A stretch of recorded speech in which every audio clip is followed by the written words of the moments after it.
Hi, I'm Avanti. I'm a postdoctoral fellow at the Stanford Data Science Institute, and I'm excited to talk to you about an improved method for water mass mixing analysis. So we're calling the method PYOMPA, and this is joint work with my colleagues Richard here. And this talk is going to be a focus on specifically the methods that we developed. We developed this method for analyzing the GP15 cruise data when we found limitations with the previous methods, and the previous methods were not giving us satisfactory results. And to see those results, my colleague Ryan also has a presentation at OSM, and you can see the details here. So my talk will be primarily focusing on the methods, and I still won't be able to cover all the things that we developed methodologically as part of this paper. So for more details, see the preprints are out on both of our papers. Yeah, let's get right to it. So an overview of my presentation, I'll start with the general introduction to water mass mixing analysis. I'll talk about prior work, that's the OMP analysis method. I'll talk about the limitations as well as the solution that we introduced. And I'll also talk about some cool work we've done on handling ambiguous solutions. All right, so first, why water mass mixing analysis? Say you're on a cruise and you collect many samples from across the water column with several properties such as temperature, salinity, nutrients, isotopes, etc. And these properties can tell you a lot of exciting things about the biogeochemistry. But before you get to that, you need to isolate which part of your measurements is due to the biogeochemistry versus being due to everything else that's going on, namely the ocean circulation. So a general approach that's taken in water mass mixing analysis in the most basic case is to represent your sample as a linear mixture of canonical water types, or quote unquote N members. So as a concrete example, imagine you have for your sample, you measure temperature and salinity and some exciting property X that could tell you a lot about the biogeochemistry. And you also have three possible N members that you think might contribute to the sample. And for those N members, you also have the measured temperature, salinity, and this exciting property X. So we know that temperature and salinity are conserved while mixing. So what we can do is we can explain sample S as a mixture of E1, E2, and E3. And because we have two tracers, that's temperature and salinity, as well as mass conservation, you can this solution is perfectly constrained. You'll get a unique best solution. And the mixing diagram, it might look something like this. And then the idea is that now that you have explained S as a mixture of the N numbers, you can calculate the amount of property X that you would expect in S according to this mixture if property X were perfectly conserved. And then any deviations from this could represent biogeochemical processes that are occurring in situ at S. And that, yeah. Okay, so that was a very basic model. And then you might come back with this question of, well, how do you account for organic matter remineralization? There's many properties such as oxygen, phosphate, and nitrate. They're often measured, silicate, and they're not necessarily conserved by mixing, okay? Because of these key biological processes. So the solution there is to assume that assimilation or remineralization impact the nutrients in some predefined user-defined ratio. For example, you might define 16:1 for nitrate to phosphate. And of course, in reality, these ratios vary. And although OMP cannot account for this, sort of peeking ahead, PYOMPA can actually handle flexibility in these remineralization ratios. Okay. And so then having introduced this term for the ratio, you then explain the sample's properties as a mixture of the water masses plus some added modeled remineralization or assimilation. So while the mixing diagram for temperature and salinity might look like this, and it's just a conserved mixture, for nitrate and phosphate, you would have the composition that's due to the conserved mixture, and then a drift from that point that has a slope of 16:1, representing the amount of metabolism that has occurred. Okay, so let's talk about the OMP analysis method. And just for the avoidance of doubt, I'm referring to this method introduced in 1981. And this is the landing page from the site for which that describes the method in great detail. And it's a great site, great resource. It's been used in several published papers, and it's in method. Yeah. And so just to introduce some terms to describe how this method works, let's take a simple example with two conserved tracers, temperature and salinity, two remineralized tracers, nitrogen and phosphate, three N members, and we denote the N member properties as shown, sample properties are shown, and so forth. The nitrate to phosphate ratio is denoted with this R nitrate to phosphate. And then the amount of remineralization in the sample, that's what we're going to solve for, is denoted delta P, and also the fraction of the sample that came from each N member, again, which is something we're going to solve for. We denote that X1, X2, and X3. All right. So then the intention, let's just talk about the intention before we talk about things in gory detail. The intention is to find values for X1, X2, X3, and delta P, such that for the conserved traces, this is the equation that's roughly that roughly holds true. And so that is, you take the properties of the N members, you do a weighted sum based on the N member fractions, and that approximates the properties of the sample. When there's remineralization occurring, then the equations look like the conservation equation plus this adjustment term that's representing the biological process. And then one more thing you know is that X1, X2, and X3 are valid fractions. That is, they're non-negative and they sum to 1. Okay. So how does OMP achieve this intention? And the idea is to take a residual minimization approach. So it uses a solver of non-negative least squares. And in order to formulate the problem, it defines these parameter residuals. They are the difference between what's on the left is what the model predicts according to the solution that you have for X1, X2, X3, and delta P. And the difference between that and the actual sample properties are defined to be the residuals. And then OMP also defines a mass conservation residual. That's the difference between the sum of the fractions and 1.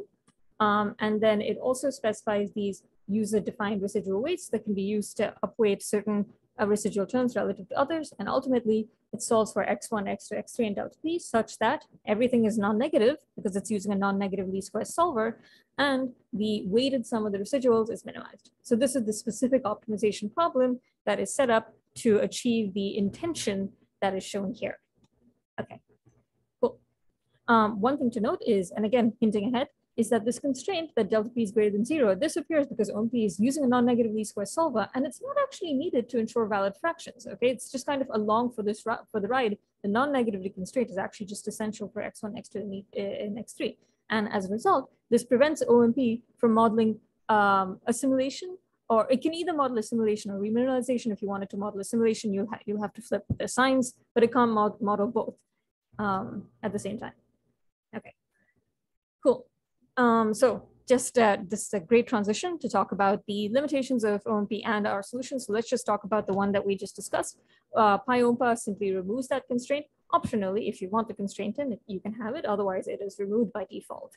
And since we're on the topic of predefined nutrient exchange ratios, or just remineralization in general, I alluded to the fact that PYOMPA can handle flexibility, and that is indeed important because deviations from the canonical red field ratio occur for very important biological regions. You see lower P is to C ratios when phosphate is limiting and so forth. So our solution is to introduce terms that represent metabolism occurring at different exchange ratios. So the use case is you'd imagine that this exchange ratio might be the lower end of the nitrate to phosphate ratio, and this other ratio here would represent the higher end of that. And you would have a term delta P associated with the lower end, another term delta P associated, delta P1 for the lower end, delta P2 for the higher end. And you again, instead of solving for just one delta P term, you'd solve for both of these.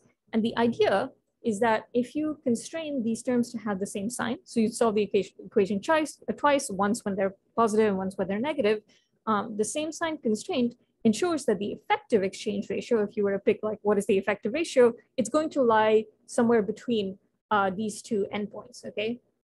So in that way, you can define endpoints as these the reasonable exchange ratios, and under the setup, the effective exchange ratio is going to lie somewhere in that reasonable range. Okay, great. So now talking about OMP does not strictly enforce mass conservation. So the idea there is, if you recall, OMP had this mass conservation residual epsilon m, and the idea is that this term is allowed to deviate from 0. So it means that the water mass fractions may not sum to 1, and sometimes they may sum to more than 1. It's, it doesn't make a lot of physical sense. And this can be a problem because the default implement, that you get in the default values for the weights actually give equal weight to the mass conservation residual as to things like temperature and salinity. And what we show in the PYOMPA preprint is that mass conservation, you actually can't, you have to be it's very important to satisfy that exactly, because if you don't, then because of like a quirk in how variables are transformed, you can actually end up getting very poor residuals for the other parameters because, you know, the residuals are basically able to interact with each other. Anyway, I can't go into the details, but the simple solution, and again, this is basically play a huge role in bringing down your residuals, is to just don't try to do this residual minimization approach to mass conservation. Instead, add in an explicit constraint that x1 plus x2, x3 equals 1, and modern least squares solvers are very happy to accept linear constraints on the solution. So we just treat mass conservation as a hard constraint, and that, you know, from a mathematical standpoint and observably, empirically, can greatly improve the residuals. Okay. Finally, OMP does not have a smooth way to specify prior knowledge. Right now, if you just, in the standard OMP, you can just, N members are either entirely included or entirely excluded. So there's no way to gently penalize the use of an N member in a certain region without completely leaving it out. Just if your prior knowledge says that, you know, we don't expect to see this N member here, but if you really want to put it there, you can put it there. There's no way to specify that kind of soft penalty. So PYOMPA introduces these N member penalties to allow them, allow that, and they're defined, they play an analogous role to residual penalties, but, you know, they're computed differently. And the idea is that those penalty terms are just added to your solution. So for example, if you don't expect to see a particular N member, if for much of a particular N member for a particular sample, then the penalty could be set high for using that N member. But if you do expect to see a particular N member, then that penalty could be set low. So the penalties in this way, they would be sample specific. They'd vary as a user-defined function of latitude, longitude, density, and depth, and so forth. And they're used in the GP15 solution. And especially when you have many N members present, as can be done because we have this approach called archetype analysis, where you use a data-driven way to represent the N members. This can really help constrain the optimal solution because they're playing the same role as those tracer residual equations in terms of constraining the optimality. Okay, but despite your best efforts, sometimes we may end up with these ambiguous solutions. And reasons for ambiguous solutions include things like different N member compositions, especially if you have a lot of N members, can yield identical water type properties and thus identical residuals, right? So this is what's called an underdetermined system. And the MATLAB OMP implementation actually simply refuses to work with underdetermined systems. And sometimes in the literature, you'll see hacks for getting around this, like they may include redundant, or should we say contradictory tracers like spiciness and potential density on top of things like temperature and salinity. But, you know, temperature and salinity, if they are conserved by mixing, then spiciness and potential density, which are nonlinear functions, they're not conserved by mixing. So it's that is why I call it a hack. And the reality is, you know, and there's another situation where we may care about ambiguity. It's due to measurement error or N member misspecification. We may not just be interested in the optimal solution. We may be willing to tolerate solutions that are less than optimal, but achieve similar residuals. So for ambiguous solutions, the PYOMPA solution, PYOMPA's approach is a three-step process, right? So step one is to get some optimal solution. And because the objective is convex, the solver will converge to some optimal solution, you know, even when the solution is not unique. Second, once you have this optimal solution, you specify a bunch of linear constraints in which you specify constraints for another problem you're going to solve, where you constrain each parameter's residual to resemble the parameter residuals that were attained from this optimal solution. And then once you have these constraints, now you have a definition of the space of solutions that you want to consider that are good enough. And then now, whatever query you have, you can frame it as linearly constrained, either linear optimization or least squares optimization problems. Linearly constrained because in step 2, you came up with these linear constraints. And there's many, many fast solvers to do this. So just to make it concrete, you can say among the space of ambiguous solutions, that is among the space that achieves similar residuals to the one optimal solution that I have found, what is the maximum value of the Pacific deep water that shows up? Or what is the maximum value of this property X that is computed using this linear formula? One thing that was done in the GP15 paper was to say among the space of ambiguous solutions, which solution most resembles the solution computed using a different method that was this OCIM, ocean circulation inverse model method. So we wanted to combine the best of both worlds. So there's a lot of things you can do here. Anyway, close to time. So just to summarize, PYOMPA offers an improved method for water mass mixing analysis. The code and technical note are up. I took you through several improvements that we have. You can handle undetermined solutions, and please do see Ryan's presentation, which will show you the results. All right, thank you.